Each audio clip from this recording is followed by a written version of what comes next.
40도에 육박하는 기록적인 폭염. 물폭탄급으로 또 쏟아지는 이상한 폭우. 세계 곳곳에서 쉴 새 없이 전해지는 초대형 산불. 오래전부터 이야기해온 지구온난화의 현실이 기후변화의 심각성으로 이제야 조금씩 실감이 나고 있습니다. 극한 기후변화로 달라지는 우리의 일상, 점점 뜨거워지는 지구 생태계는 이제 돌이킬 수 없는 지점까지 다가가고 있습니다. 슬기로운 라디오 생활 여름맞이 기후위기 특집 시리즈, 지금까지 지구를 이용해주신 여러분 감사합니다. 오늘 대망의 첫 시간인데요. 제1편 지구 멸망 카운트다운. 함께해 주실 분 모시겠습니다. 남재철 서울대 농업생명과학대학 교수 스튜디오 나오셨습니다. 안녕하십니까? 안녕하세요. 남재철입니다. 네, 반갑습니다. 저희가 이렇게 기후위기 특집 시리즈라고 준비를 해봤고요. 오늘 첫 시간입니다. 예. 그리고 첫 주인공이신데 우리 교수님이 또 어떤 분이신지 셀프 소개를 좀 부탁을 드리겠습니다. 예, 청취자 여러분 반갑습니다. 저는 농대를 졸업하고 기후변화와 농업기상학을 공부하려고 대학원을 기상학과로 진학해서 졸업 후에 기상청 국립기상과학원에서 연구직 공무원으로 기후변화와 미세먼지, 농업기상을 연구했습니다. 그리고 2018년에는 정무직 기상청장으로 30년 공직을 마무리하고 현재는 서울대학교 농업생명과학대학에서 기후변화와 식량안보와 같은 강의를 하고 있습니다. 예. 와, 이렇게 쭉 걸어오신 길을 들어보니까 기후와 정말 밀접하게 예. 쭉 살아오셨는데 그게 궁금하네요. 저 같은 경우는 요즘 들어서 와, 이거 진짜 날씨 왜 이래? 라는 생각을 하고 있거든요. 예, 그렇죠. 근데 우리 기후와 곁에서 쭉 살아오신 우리 교수님 입장에서 봤을 때는 어때요? 좀 변화하는 거를 늘 느끼고 계셨습니까? 그럼요. 요즘은 거의 모든 사람들이 기후변화를 아마 피부로 느낄 거라고 보고 있습니다. 네. 특히 최근에 일어나는 홍수라든가 극한 홍수, 예. 그다음에 가뭄, 그다음에 폭염 이런 것들이 과거에는 몇 년 만에 한 번씩 났는데 지금은 거의 매년 사상 이래 한 번도 경험 못한 그런 현상들이 일어나고 있습니다. 그러니까요. 그래서 기후변화는 이제 일상화됐다. 그래서 뉴 노멀이라는 그런 말을 쓰고 있습니다. 네. 그래서 저희도 이런 특집을 한번 준비를 해봤고 오늘 첫 손님으로 교수님을 모신 건데 아무래도 첫 시간이다 보니까 저희 또 축하 메시지라고 해야 할까요? 아니면은 당부 메시지라고 해야 할까요? 여러 가지 좀 메시지를 전해주고 계십니다. 먼저 한화진 환경부 장관의 메시지를 들어보도록 하겠습니다. 띄워주시죠.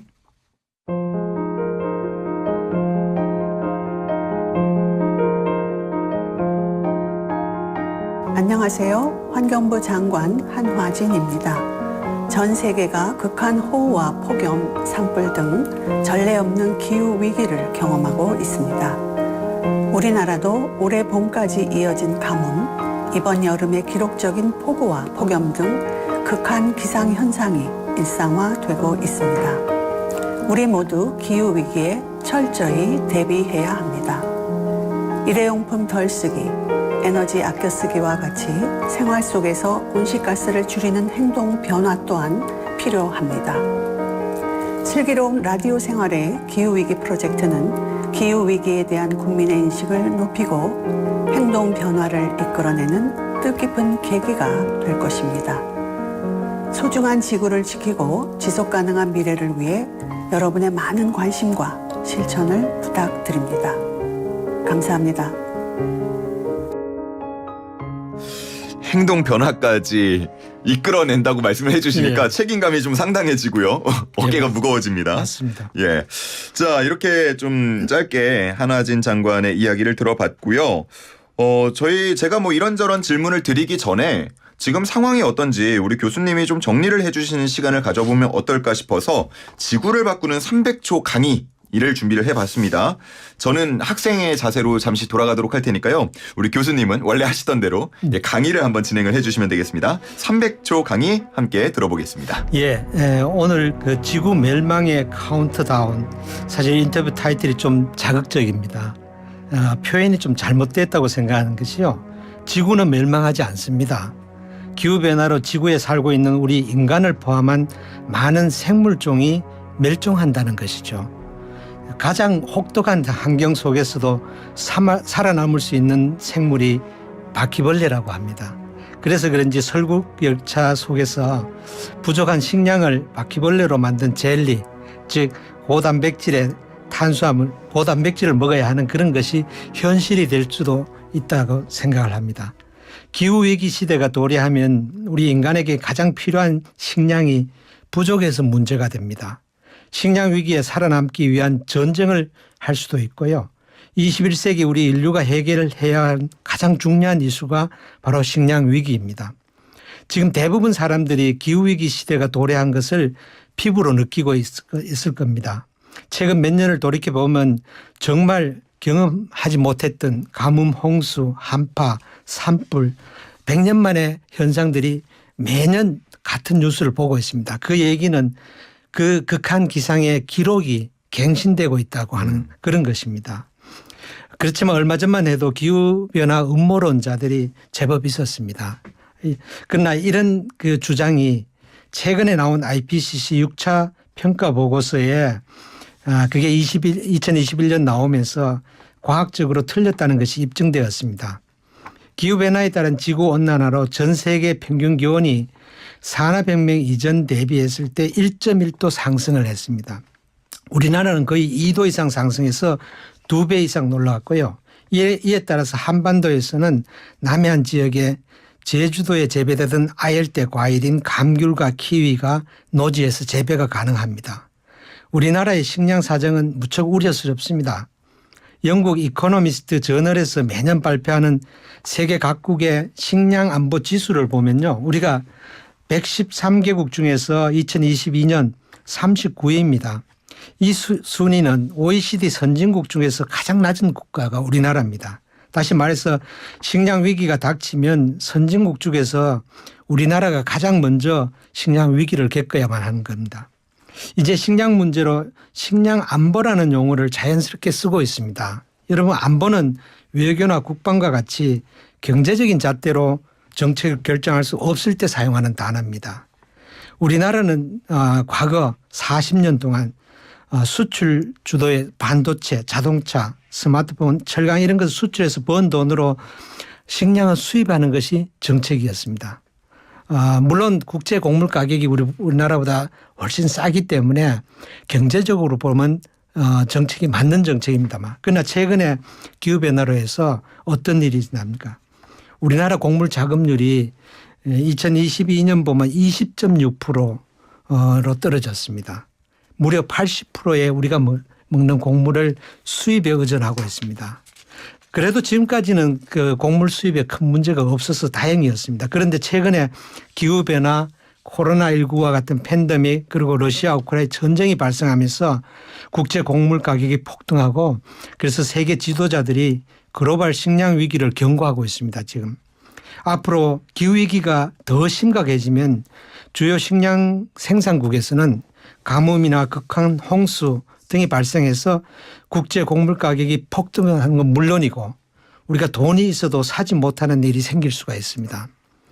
최근 국제 곡물 가격이 폭등하면서 몇몇 국가에서는 곡물 수출을 중단하는 사례가 나왔습니다.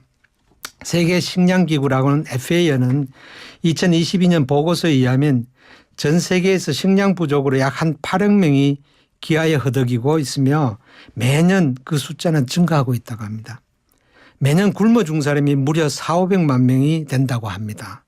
이들 나라에서는 이미 식량 전쟁이 시작되었다고 해도 과언이 아닙니다. 제가 최근에 책을 하나 쓰고 있는데요.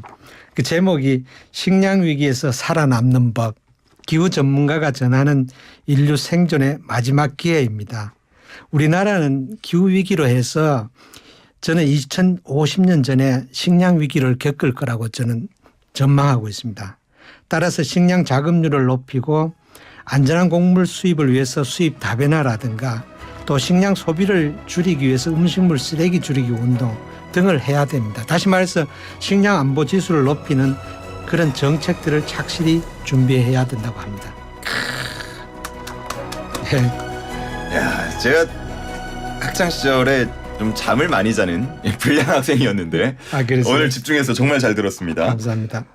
제가 잘 들을 수밖에 없었던 이유가 그 도입부에서 해주신 말씀부터 그냥 눈과 귀가 확 뜨였는데 저희가 이 타이틀로 지구멸망 카운트다운을 잡아봤었잖아요.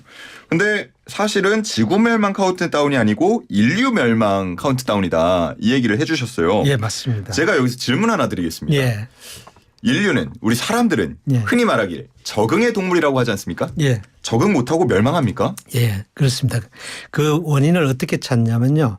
지금 지구상에는 한 1,400만 종의 생물종이 살고 있습니다. 이 생물종이 서로 먹고 먹히면서 먹이 사슬을 형성되고 있습니다. 네.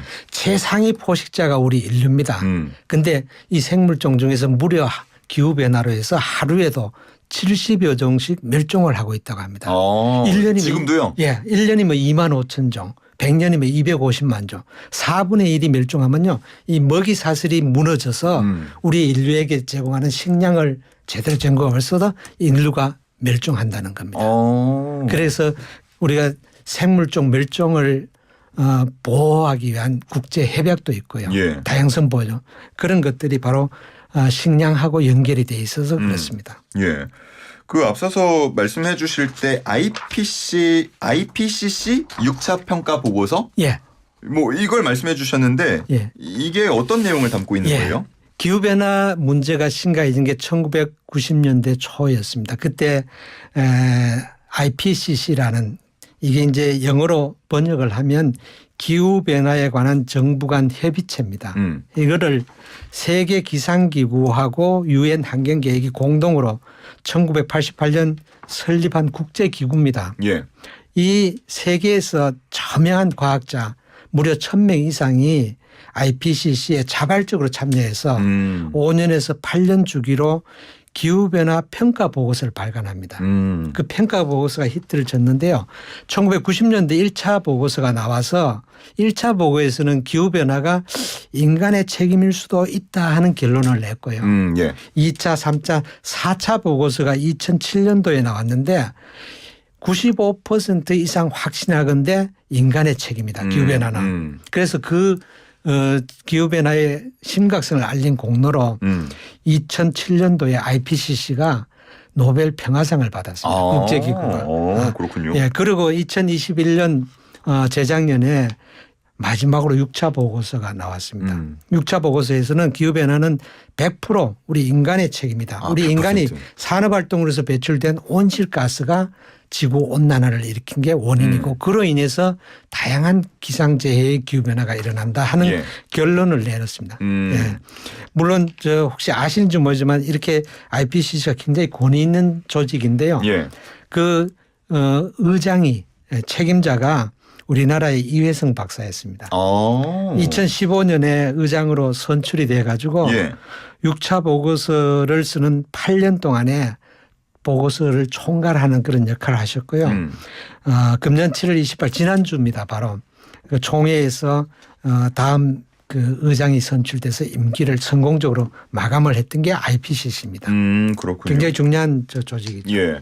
앞서서 말씀해 주신 명제 우리가 흔히 뭐라 그러죠? 거꾸로는 성립을 한다고 하는데 그러면은 다시 말해서 인간이 변하지 않으면 100%가 인간 문제라고 하니까 영향이라고 하니까 인간이 변하지 않으면 이런 환경 기후 변화는 막을 수 없다도 참인 명제가 되겠네요. 그렇죠. 우리가 지금 기후 환경을 변화를 시켰거든요. 예. 그 원인은 우리 인간들이 욕심이 많아서 그럽니다. 많은 에너지를 쓰고 많이 먹고 많은 쓰레기를 벌고 플라스틱 벌 이런 일들이 예. 그렇게 되기 때문에 우리가 앞으로는 그거를 줄이는 노력을 해야 됩니다. 제주도에서 나는 감귤과 키위가 이제는 노지에서 재배된다는 말씀도 해주셨는데 흔히 이제 제가 막 떠오르는 지역 특산물 같은 것들이 있거든요. 예, 예. 뭐 상주의 곶감, 예. 만성의 배, 뭐 천안의 배, 가평의 잣 이런 우리가 흔히 생각하는 것들이 완전 뒤죽박죽이 될 수도 있는 거예요. 그러면? 그럼요. 최근에 그 어떤 연구 결과에 의하면요. 기후 변화에 의해서 1도가 상승하면 작물, 과수의 재배 적지가 예. 약 한 80km 북상을 한대요. 와, 계속 점차 올라오는 거네요. 그런데 지금 우리나라에는 지난 100년 동안에 2도가 올라갔거든요. 그렇다면 160km가 북상을 한 거예요. 서울에서 부산이 한 400km 이렇게 얘기하는데 그러니까, 예. 절반은 왔네요. 그렇죠. 그러면. 그래서 우리 잘 알지만 대구 사과가 유명했거든요. 그렇죠. 그런데 지금은 대구가 아니고 저 강원도 영월 쪽으로까지 올라가서 맛있는 사과가 생겨되고 제주의 감귤이 남해안에서 재배가 되고 포도나 배들이 다 재배 적지가 북상이 됩니다. 예. 심각한 문제죠. 그러면 농민들이 그걸 따라서 올라갈 수가 없잖아요. 그렇죠. 새로운 품종을 개발해야 되고 할 일이 너무 많습니다. 그래서 기후변화 적응을 이미 변한 기후에 적응하는 일들을 많이 해야 돼요. 예. 오늘 또 강의해 주신 내용 중에 식량 안보 지수라는 거에 말씀을 해 주셨고 저는 처음에 순위 듣고는 그래도 좀 높은데? 라고 네. 생각을 했는데 네. 선진국 중에서 OECD 중에서는 최하위다 그렇죠. 라고 말씀을 해 주셨어요.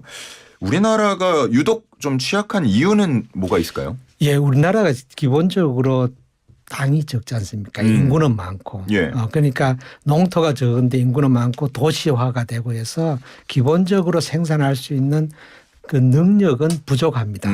그렇지만 1970년대만 해도 우리나라 식량 자급률이 거의 80% 이상이었는데 예. 지금 곡물 자급률로 따지면요. 사료까지 포함해서 20.6%입니다.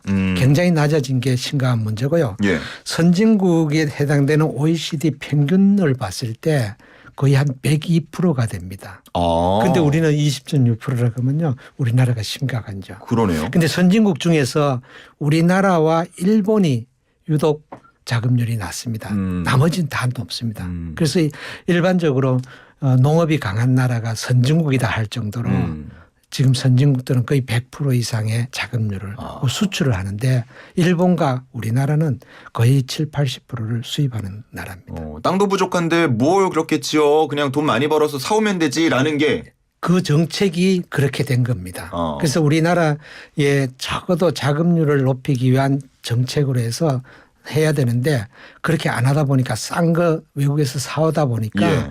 우리 농업이 피폐되고 농촌은 고령화되고 농업이 거의 황폐화돼 가는 그런 실정입니다. 그러다 보니까 2050년이 어떻게 보면 우리 식량 안보, 식량 위기를 막을 수 있는 마지노선이다 이렇게 말씀을 해 주신 것 같은데 그 전에 해결 못하면은 좀 전망이 어둡겠네요.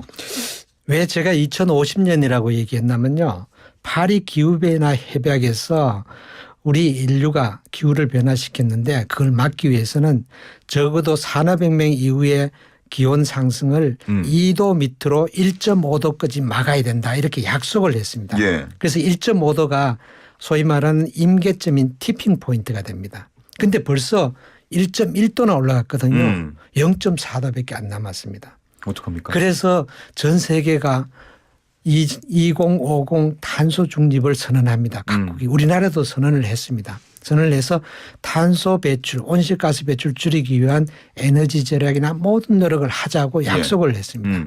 그런데 최근 IPCC 6차 보고서에 의하면 2050년이 아니고 2030년 중반이면 1.5도가 될 거다. 10년 정도밖에 안 남았네요. 예, 그렇게 되면 1.5도가 넘어가면 지구에 있는 모든 환경이 변해서 농업 생산성은 떨어집니다. 예. 식량이 줄어들고 하니까 결국 식량의 위기가 온다고 이렇게 보는 거죠.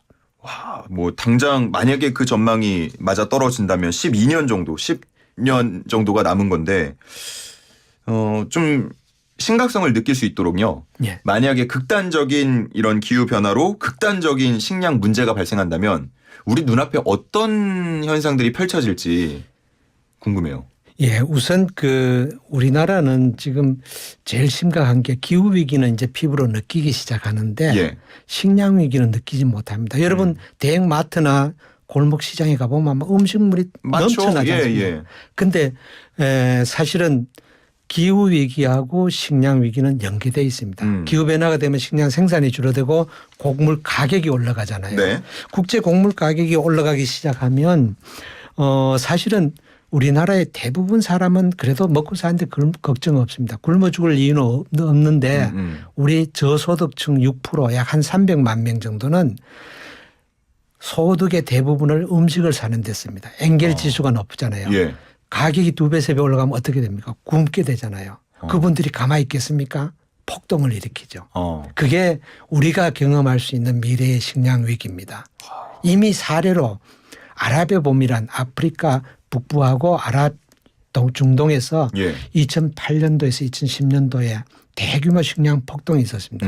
그 원인이 러시아의 가뭄에 의해서 밀 생산량이 줄어들으니까 국제 밀 가격이 올라가니까 빵값이 올라가고 이렇게 해서 폭동이 나서 정권이 무너지고 IS라는 테러 집단이 생기고 많은 사람들이 살지 못하니까 유럽으로 난민으로 그래서 그게 기후 난민이라고 얘기합니다.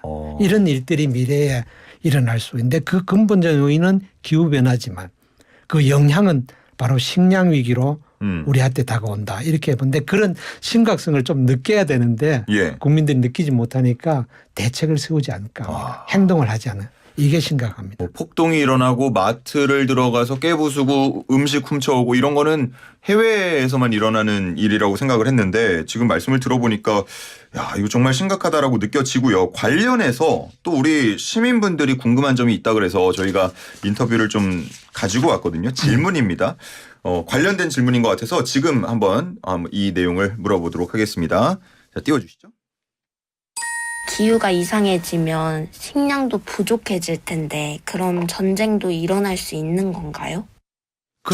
예. 폭동으로 그치는 게 아니고 예. 전쟁까지 발발할 수 있느냐. 예, 지금도 사실은 식량으로 굶어 죽은 사람 있지 않습니까? 당장 자기 식구가 굶어진데 가만히 있겠습니까? 어디 가서 훔쳐오거나 어디 가서 뺏어와야 되는 게 그래서 마트를 막 부수고 하는 게 예. 그게 국내에서 일어나는 현상입니다. 근데 국가 간에도 그런 게 있을 수 있어요. 더 심해지면. 예. 왜냐하면 지금 곡물 가격이 국제 곡물가 오르면요. 소위 말하는 돈이 있는 그런 좀 부유한 나라들은 사재기를 합니다. 식량 사재기를 하면 그만큼 개발도상은 식량이 없어지면 예, 부족하요. 예. 이 나라들이 살 길은 뭡니까? 전쟁에 해서라도 뺏어와야 되지 않겠습니까? 이런 일들이 우리가 상상할 수 있는 미래의 식량 전쟁이라고 저는 생각합니다. 그렇군요. 그러면 이제 우리가 앞서서 뭐 한화진 장관도 행동 변화까지 좀 이끌어내줬으면 좋겠다는 바람을 전해주셨는데 어떻게 해야 됩니까 우리가?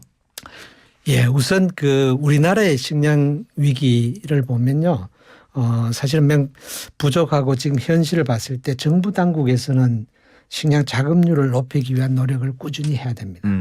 그다음에 우리가 수입을 하는 건 어쩔 수 없는 거지 않습니까? 예.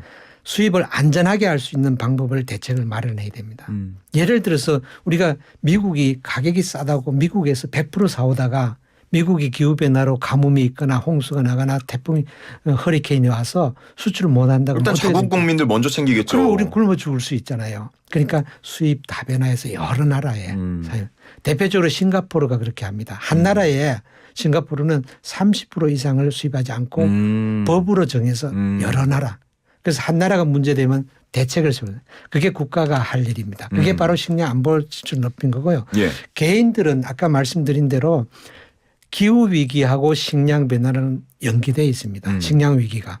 그렇기 때문에 기후 위기를 줄이기 위한 그런 실천 노력이 바로 그 한화진 장관님께서 서두에 말씀하신 것. 일회용품을 줄이고 에너지 아껴 쓰고 생활 속에서 우리 온실가스 줄여서 기후위기 줄이자고 하는 거 이거 별거 아니라고 생각을 하는데요. 예.